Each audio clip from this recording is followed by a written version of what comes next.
Assalamualaikum warahmatullahi wabarakatuh. Kali ini kita akan mempelajari kelas 4 tema 8 daerah tempat tinggalku, subtema 1 lingkungan tempat tinggalku, pembelajaran 1.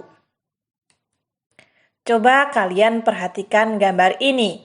Ini ada lingkungan pedesaan ya teman-teman. Tempat tinggal adalah tempat manusia menetap untuk berteduh dari keadaan alam serta tempat melaksanakan hak dan kewajiban dalam menjalani hidup. Tempat tinggal manusia biasanya berwujud rumah. Nah, tempat tinggal merupakan kebutuhan utama bagi manusia. Setiap manusia tentu menginginkan lingkungan tempat tinggal yang nyaman untuk kehidupannya. Aku dan keluargaku berasal dari Jawa Barat. Di Jawa Barat terdapat banyak tempat wisata, di antaranya Telaga Warna. Apa kamu pernah mendengar cerita asal mula Telaga Warna? Ayo kita cari tahu.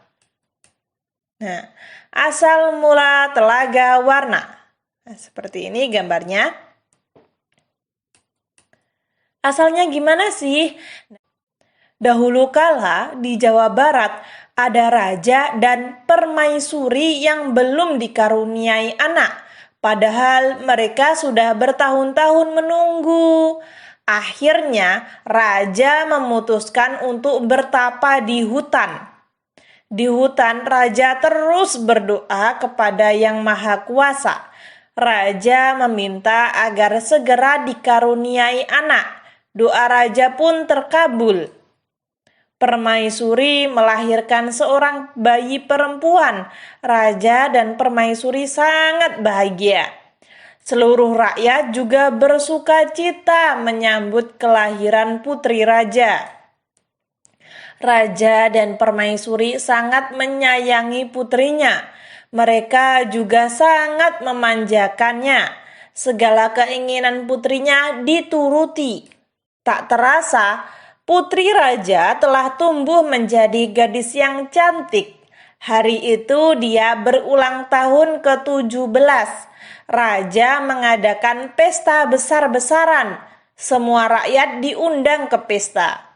Raja dan permaisuri telah menyiapkan hadiah istimewa berupa kalung.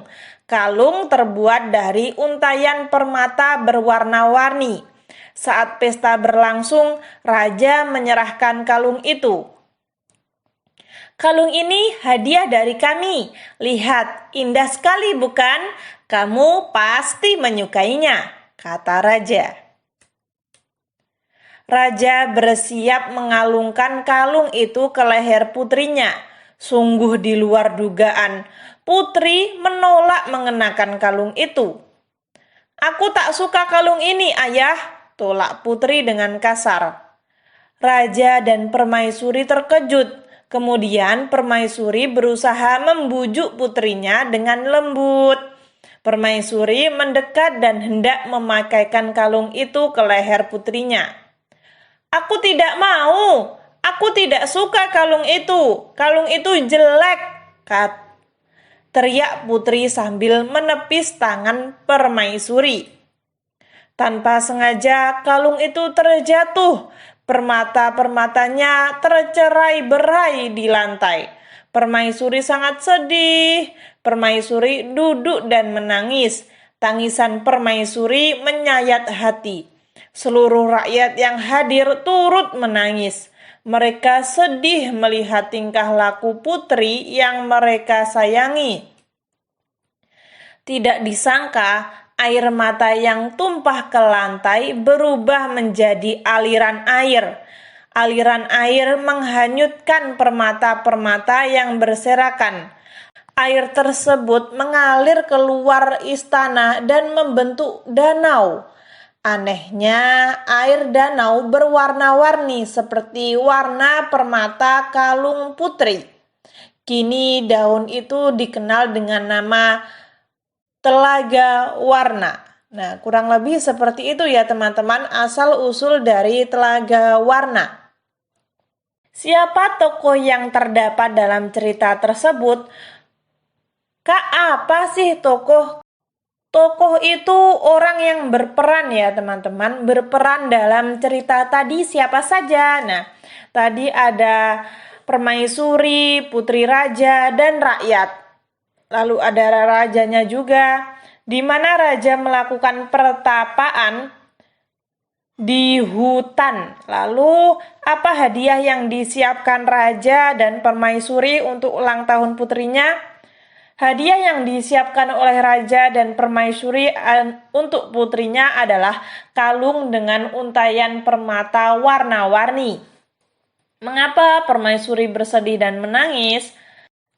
Karena kalung pemberiannya ditolak mentah-mentah oleh putri dan tercerai-berai jatuh ke bawah. Bagaimana sikap putri dalam cerita tersebut?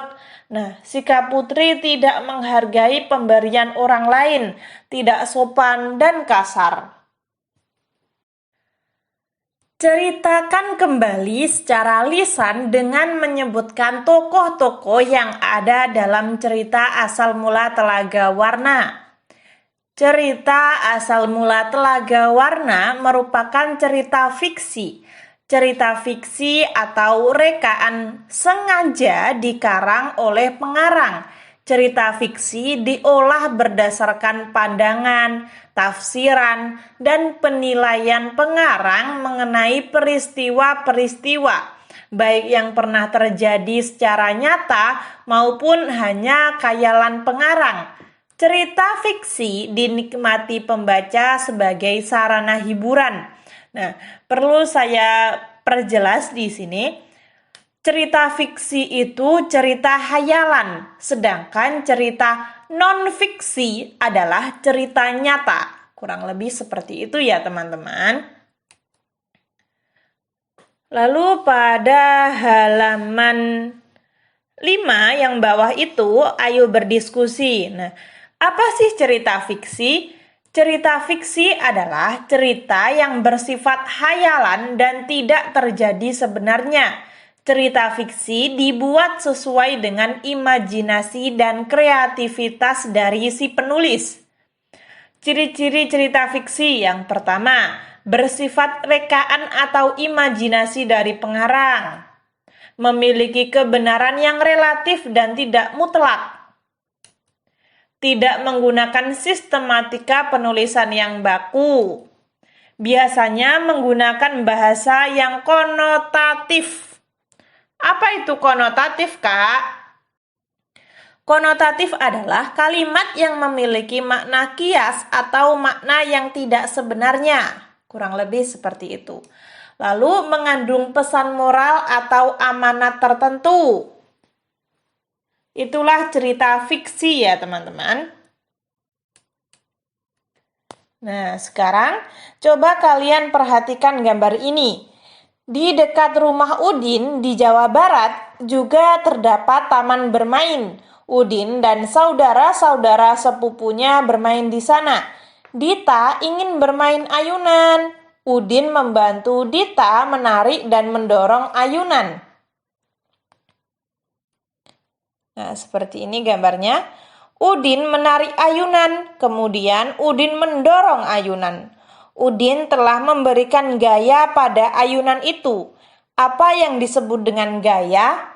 Gaya adalah sesuatu kekuatan yang mengakibatkan benda yang dikenainya dapat mengalami gerak, perubahan kedudukan, atau perubahan bentuk.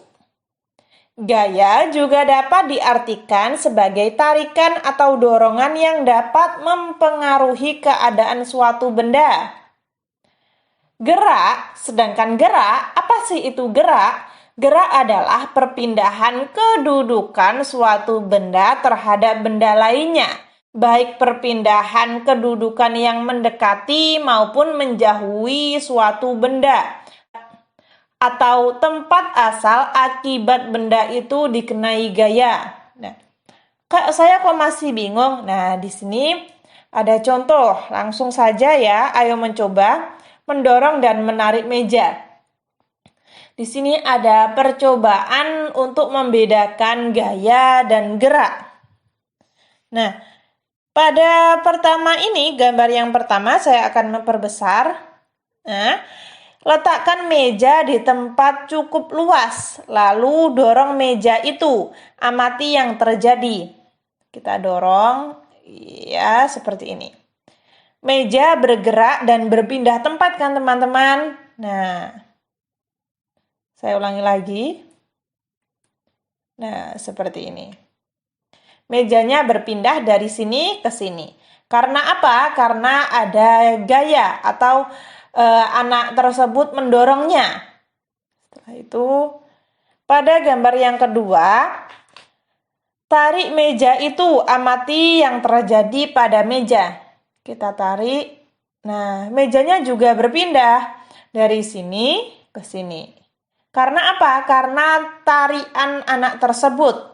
Nah, di sini dapat kalian lihat bahwa sesuatu itu dapat bergerak karena ada gaya ya teman-teman. Kurang lebih seperti itu. Saya di sini pakai bahasa yang mudah difahami saja. Jadi benda dapat bergerak karena ada gaya. Apa yang terjadi pada meja saat didorong? Saat didorong, meja akan bergerak. Kemana arah meja saat didorong? Meja akan bergerak sesuai dengan arah dorongan atau ke depan. Ketika kita menarik, maka meja tersebut akan mundur. Ketika kita dorong, meja tersebut akan maju atau ke depan. Apa yang terjadi pada meja saat ditarik? Meja akan bergerak. Kemana arah meja ditarik? Ke belakang. Ini saya sedang membahas pada halaman 8-9 ya teman-teman. Lalu ayo berdiskusi. Perbedaan gaya dan gerak. Nah, nomor 1, perbedaannya apa sih? Yang pertama, gaya adalah sebuah tarikan atau dorongan pada benda. Sedangkan gerak, perubahan posisi suatu benda dengan titik yang menjadi acuannya. Lalu, nomor 2, perbedaannya. Contohnya seperti mendorong kursi, menarik meja, mendorong mobil, itu termasuk gaya. Sedangkan gerak itu contohnya berlari. Berlari kan dari satu titik berpindah ke titik yang lain. Nah, itu namanya gerak. Lalu berenang dan menendang. Yang ketiga, gaya memiliki beberapa macam, diantaranya gaya otot, gaya gesek, gaya magnet, gaya gravitasi, dan gaya listrik. Sedangkan gerak itu ada 3, yaitu gerak lurus, gerak parabola, dan gerak melingkar. Nah, kurang lebih seperti itu ya teman-teman. Sebenarnya banyak sekali macam-macam perbedaan gaya dan gerak. Namun di sini saya hanya mengambil beberapa saja. Mungkin ketika teman-teman mau menambahkan juga tidak apa-apa ya. Dan maaf di sini tulisannya agak banyak. Mungkin ketika kalian merasa terlalu banyak, kalian bisa tulis 2 saja ya. Perbedaan gaya dan gerak 2 saja. Lalu, ayo renungkan. Kemarin saya sempat membaca komentar kalian ya. Di kolom komentar itu banyak sekali yang menyarankan untuk ayo renungkan dibahas. Oke, saya bahas. Apa yang kamu pahami tentang cerita fiksi? Nah, cerita fiksi adalah cerita yang bersifat hayalan dan tidak terjadi sebenarnya. Apa ciri-ciri cerita fiksi? Tadi ada banyak sekali ya teman-teman ciri-cirinya. Ya, antara lain bersifat rekaan atau imajinasi dari pengarang. Penulisnya tidak terlalu baku dan mengandung pesan moral. Apa yang dimaksud dengan gaya? Gaya adalah sebuah tarikan atau dorongan pada benda yang menyebabkan benda bergerak. Saya ulangi di sini. Ini saya hanya membantu ya teman-teman, hanya membuat referensi. Ketika kalian mempunyai pemikiran lain, kalian silahkan tulis di buku tematik kalian, tidak apa-apa. Tidak harus sama dengan punya saya. Lalu, apa yang dimaksud dengan gerak? Gerak adalah perubahan posisi suatu benda dengan titik yang menjadi acuannya.